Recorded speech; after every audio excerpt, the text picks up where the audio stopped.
होली की आत्मा। बचपन से शहर में रहने वाला मनोज इस साल होली की छुट्टियों में अपने गांव दुर्गापुर वापस आता है, जहां उसे देख पूरा गांव खुशी से झूम उठता है। जब गया था तब इतना सा था और अब देखो कितना बड़ा हो गया है। हाँ सरपंच जी, जब मैं गया था तब आप भी बहुत जवान थे और अब देखो कितने बूढ़े हो गए हैं आप। चलो चलो बढ़िया है। बच्चा घर वापस आ गया। इसी खुशी में आज रात पार्टी होगी। क्या बात है, गांव में भी पार्टियां होने लगी। वैसे अगर पार्टी की बात है तो आज क्यों सीधा होली पार्टी करते हैं। होली पार्टी की बात सुन चहल पहल में अचानक सन्नाटा छा जाता है, जिसे देख मनोज को कुछ अजीब लगता है। लेकिन तभी सरपंच बात पलट देता है। अब बहुत देर हो गई, चलो सब अपने घर चलो, पार्टी के बारे में कल सोचेंगे।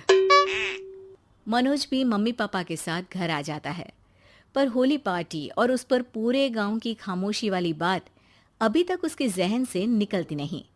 पापा, होली पार्टी की बात पर सब चुप क्यों हो गए थे? अरे होगी उनकी कोई अपनी बात। मुझे गांव की पंचायत ही थोड़ी पता है। थक गया हूँ, चलो सो जाते हैं, कल बात करते हैं।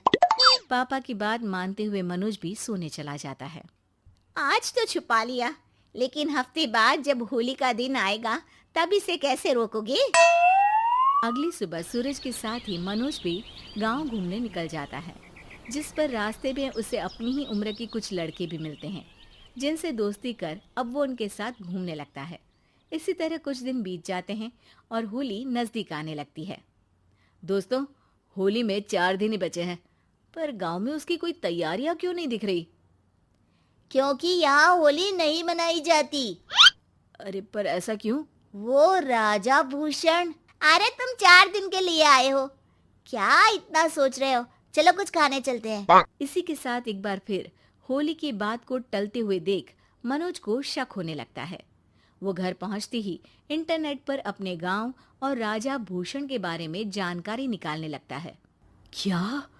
मुझे आज तक ये नहीं पता था। ऐसा कैसे? किसी ने मुझे कुछ बताया क्यों नहीं? सारी जानकारी लेने के बाद मनोज गांव वालों या अपने मम्मी पापा से कुछ पूछे बिना खुद ही उसकी सच्चाई के बारे में छानबीन करने लगता है, जिसके चलते वो राजा भूषण की हवेली में पहुंचता है। वाह, क्या हवेली है यार। पर क्या यहाँ सच में कोई भूत है? हेलो भूत जी, कोई है क्या? हम इस साल गांव में होली सेलिब्रेट कर रहे हैं, क्या आप उस पर थोड़ा इंटरव्यू देंगे? मनोज के ऐसा बोलते ही गांव में तूफान उठ जाता है और हवेली में रखी सारी चीजें हिलने लगती है। एक अदृश्य शक्ति मनोज को धक्का देकर हवेली से बाहर निकाल दरवाजा बंद कर लेती है। ये सब देख मनोज हैरान रह जाता है। क्या अभी मुझे हवा ने धक्का देकर बाहर निकाल दिया? मेरे होते हुए इस गांव में कभी होली नहीं मन सकती, इसलिए दोबारा ऐसी कोशिश भी मत करना, अंजाम बुरा होगा। आवाज सुन मनोज हैरानी से इधर उधर देखने लगता है, पर उसे कोई दिखाई नहीं देता। वो गांव वापस आ जाता है, जहां तूफान की वजह से सब कुछ तहस महस हो चुका होता है। आखिर ये तूफान आया कैसे? ना ऐसा कोई मौसम था और ना ही हमने होली का त्योहार मनाने की बात की थी। सरपंच की बात पर कोई रिएक्शन दिए बिना मनोज चुपचाप अपने घर चला जाता है। इस तरह देखते ही देखते होली का दिन भी आ जाता है और मनोज रंग लेकर गांव में निकल जाता है, लेकिन गांव पूरी तरह खाली होता है। अरे त्योहार का दिन है, धूमधाम की जगह मातम क्यों मनाया हुआ है? मनोज की आवाज सुन सब अपने घर की खिड़कियां खोल के घर के अंदर से ही उसे वापस जाने के लिए कहने लगते हैं, पर वो किसी की नहीं सुनता। तुझे पहले भी समझाया था, अगर होली खेलने की कोशिश भी की तो अच्छा नहीं होगा। अरे बात मान लो बेटा, तुम्हें सच नहीं पता। मुझे सब पता है। सालों पहले इस राजा ने एक अंधविश्वास फैलाया और आप लोग आज तक उसे मानते आ रहे हो। अरे बेटा, जब तुम पैदा भी नहीं हुए थे उससे भी बहुत पहले से इस गांव पर होली का श्राप है। अगर गांव में होली का त्योहार मनाया जाता है तो प्रलय आना पक्की बात होती है। राजा भूषण इस सब में नहीं मानते थे और त्योहार मनाने लगे, जिसके चलते होली वाले ही दिन पहले उनके बेटे की और फिर उनकी मृत्यु हो गई। तभी से गांव की रक्षा के लिए उनकी आत्मा उस हवेली में रह रही है। सबकी बातें सुन मनोज उलझन में पड़ जाता है।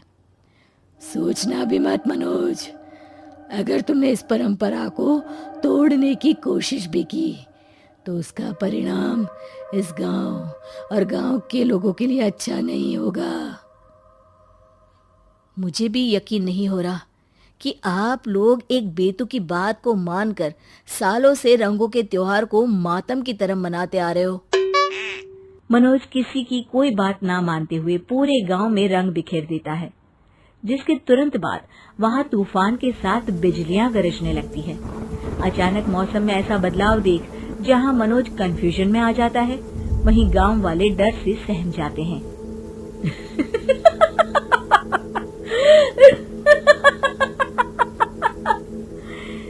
इस लड़के ने हमारे जैसे सिर्फ अपने स्वार्थ के लिए नहीं बल्कि पूरे गांव की खुशियों के लिए यहाँ होली मनाई है, जिस वजह से अब इस गांव पर होली का श्राप टूटता है।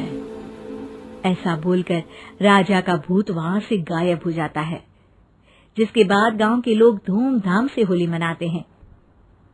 खुशियों के रंग गांव में बिखरे ही होते हैं कि अगली सुबह अचानक मनोज कहीं गायब हो जाता है और एक बार फिर गांव में होली का नया राज शुरू हो जाता है।